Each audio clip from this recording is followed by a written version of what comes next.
welcome back to Tiny T Gaming. This is Bellwright episode 22. Moving on from where we left off last, it's now day 127 in game. So cracking on through the days and still making some slow progress with getting into the Iron Age. I have got to clear these areas out, as you can see now on the screen, before I can then make outposts, which I have figured out how to do now, which will provide me with peat, which I can then use to smelt iron ore. I've also worked out where I need to set up outposts for iron ore, but the problem is that I have not cleared out certain areas and I have not actually fully built these outposts. Some are starting to get up and running, but I still have a lack of iron ore itself and peat to smelt it quickly in the kilns, or whatever they're called, smelters, whatever. So as you can see now, I've just got a little warband and I'm progressing through this area. It's quite a challenging bandit camp, but it's got brigands in for a start, so that just shows, well, I guess they're bandits, but they're wearing red, and when they're wearing red armour, they're always that bit harder compared to these topless idiots who just die quite easily because they've got a club on them. And my followers, as you can see, are reasonably well armed now. I keep telling them to use broadswords and they keep collecting the large axes, but it works, so I don't really care. Just going through, checking what I've got and checking what I can get from this area. I try not to just carry all the loot myself now. I try and get the companions to carry a bit of it. The only problem with that is, as I have mentioned, I think it was in the last episode, that if you take your companions, you pick up loads of loot and then you go and fight someone again and they get knocked down, you lose that loot, I believe. If you pick up the money though, that goes straight into your coffers, so it's a small win. But picking some stuff up now, I've got quite a few old coins which I will use when I need to liberate another settlement. I did try and liberate Farnworth and I just wasn't successful. I spent a lot of time clearing out that surrounding area, building a Bellwright tower, bell tower, whatever. And then when I came to liberate them, it was more costly killing the brigands who were garrisoning it. And then when I came to fight the reclamation party was huge and it was really frustrating. I was like panicking, trying to respawn as quick as I could and just go and kill some and then respawn again, and it wasn't enough and it wasn't worth it. The time and effort wasn't worth it. I rushed it and it was really disappointing. So now I'm just carrying out these smaller quests of clearing out the higher tier bandit camps that are around Blackridge Pool, because there's constantly workers from that village who are constantly getting attacked by the massive bandit threat and presence. Getting stuck on my words again. So I thought better just deal with them and then I can move on and start actually investing in the area, because south of Blackridge Pool is where you can mine iron ore, so really important. As you see, I got knocked down again, which is like happening loads at the moment, and it's really frustrating me. But quickly tooling up again, getting my kit and whatever I need, and then eating a bit, and then moving back to the fight. Now, my companions are a good enough state now, or they're a good enough level that if I do get knocked down, they can carry on the fight, and they usually do deal with the brigands and bandits, but every now and then they do get overwhelmed or they just start leaving the fight, which is, I guess, an error in the code, I'm not sure, but it's fine, because as you can see on the left of my screen, I have completed the part 2 of the Warriors Guild quest, so now I will need to just go and speak to them and finish researching the food bag as well, which is good, and I'm just trying to really get the iron ore and then iron ingots, because I can then research everything I want to research and progress through to getting the better quality armour, because I've got some really high level companions now and I really want to get them good kit, so then I can just go on a rampage and kill the bandits and brigands in the area, because I think from what I've gathered on this game, if you want to rely on the militias, you can to bolster your numbers, but you don't need to try and get 100 or something companions, because the bandit and the brigand groups are never going to be that big.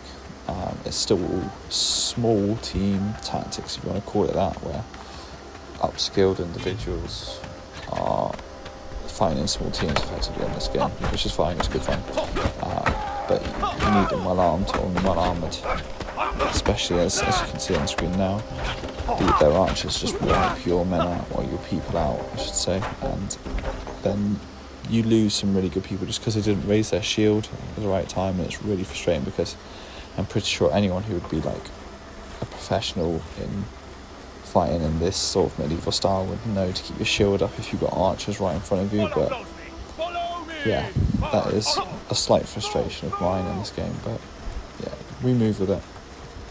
So just checking through my companions now. I've got 15 with me, which is still a good number, and I'm going to fight this high tier bandit camp, and as you can see there is quite a few of them. I apologise, this was all done at night. I didn't mean to carry this on. I just didn't want to waste another day in game. So here I am dealing with these brigands, and I am losing a lot of my companions. I went on to these with 15 companions and they got chewed up, which was really frustrating because I thought it would be enough. I really thought 15 companions would be enough to fight them there, but it wasn't. So I woke up and I decided I would need to basically deal with the poor state of my followers. So too many of them are in a mix of kit and weapons at the moment, and as you can see right there, that guy just doesn't have any trousers, so I had a shortage of quality trousers, or whatever they call them, and I was trying to really work out what I needed to get made and what I could distribute to my followers, because it was really really frustrating when you get, as you can see there, one of your companions turns up and they're not wearing any trousers, and you're like, well, why not? Why have they decided to take off the trousers they got? It's because when you have the presets, they if they can't wear the ones you tell them to wear, they just don't wear anything at all, and it's like, well, that makes absolutely no sense whatsoever. But yeah, surely they would just wear whatever's available if that wasn't the case, even if it's not as good. So I mustered 26 companions there to go through, and I then realised that I've got companions with like next to no body armour on, not carrying shields, no swords, no gloves, no trousers, and I was really frustrated with it. So I thought I would just tell them to get on with it and see what the end state of that was, see what I was left with, because I have got past the point of when you're scrounging for one or two followers to join you at a time, you like outfit them yourself and you're really diligent with it, and then like anything, you get past that as your settlement grows and you get way more followers, and then you're like, you don't want to be micromanaging each individual NPC because you want to just be able to play it and do whatever you want to do on the game.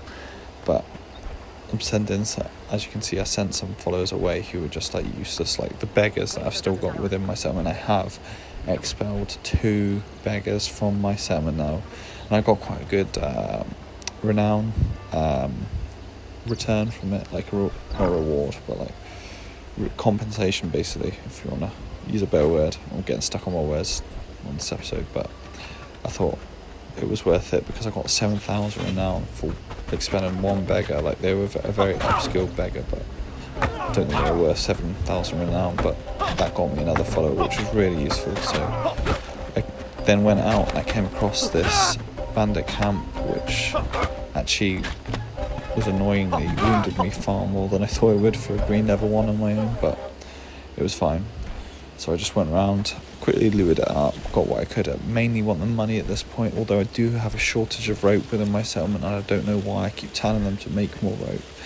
They're collecting hemp and flax, which is what you need, and then it's just not getting made. I think it's purely I haven't done the priorities right on the workload, and I'm having trouble managing that correctly. But as you can see, I'm on day 100 and 28 at this point, and I'm still clearing out these little bandit camps, which are definitely not the most pro gamer move, but I am making progress, even if it's a lot slower than I would have liked. So I'm just clearing out these more northern areas now, because I want to be able to get access to the peat that I need to smelt iron ore, and I don't want these bandit patrols to keep coming across my workers or companions, because they often just venture out alone, or they all go on their own. No one really works as a team, and then you end up having constant issues with them getting attacked. So jump there quite quick, because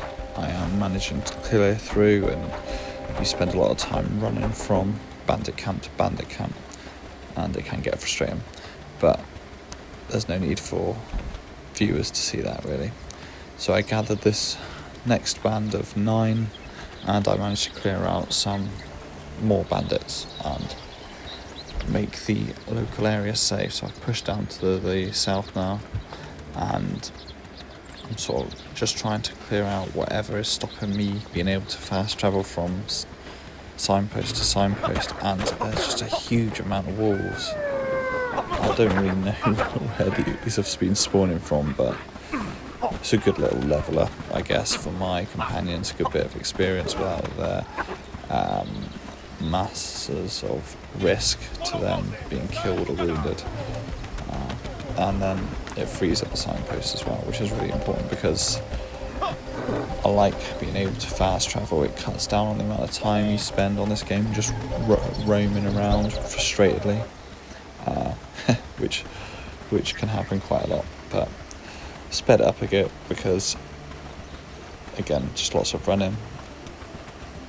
And as you can see, my followers that I have chosen to join me are quite well equipped. They're quite similarly equipped to the start of the video, but these are sort of the better ones with the highest stats that I picked. So they have good stats, not just good kit.